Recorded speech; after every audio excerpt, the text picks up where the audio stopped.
जय जगन्नाथ सांग मैंने वेलकम करुचे आज आउ एक फ्रेश वीडियो को। आज आसंता आम आलोचना करवा किछि जनकों विषय रे। चलतु ताहले मुझे बेसी किसी कहबी तो प्रथम रू ही स्टार्ट कर आज प्रश्न रही ओडियार जनक किए। आम ओडिया इंग्लिश राजनीति विज्ञान तो यू उपर ही माने एमानकर जनक किए तो से उपर ही आम आलोचना करवा। तो फास्ट अच्छु ओडियार जनक किए। Option A Jagannath Das, option B Balaram Das, option C Fakir Mohan सेनापति, ऑप्शन डी बलदेव रथ। तो यार सठिक उत्तरटी होची ऑप्शन सी फकीर मोहन सेनापति। तो ओडियार जनक होउछंती फकीर मोहन सेनापति। बुझिएला। 2 नंबर प्रश्नटी होची इंग्लिश।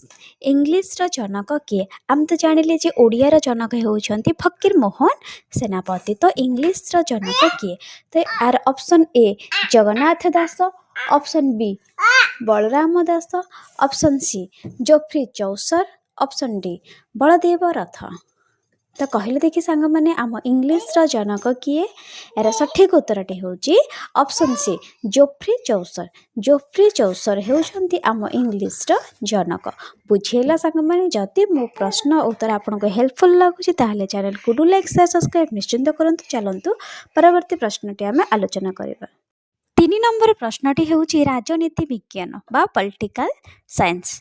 तो कहले देखि सांग माने पॉलिटिकल साइंस रो जनक किए, राजनीति विज्ञान रो जनक किए। तो यार ऑप्शन ए होची Jagannath Das, option B Aristotle, option C Geoffrey Chaucer, option D Baldev Rath. तो यार सठिक उत्तरटी होची कौन ऑप्शन बी अरिस्टोटल।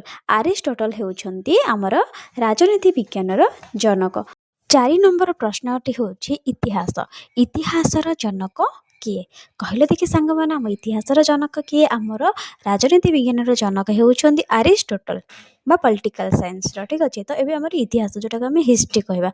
हिस्ट्री रो जनक किए। Option A Herodotus, option B Aristotle, option C Geoffrey Chaucer, option D Baldev Rath.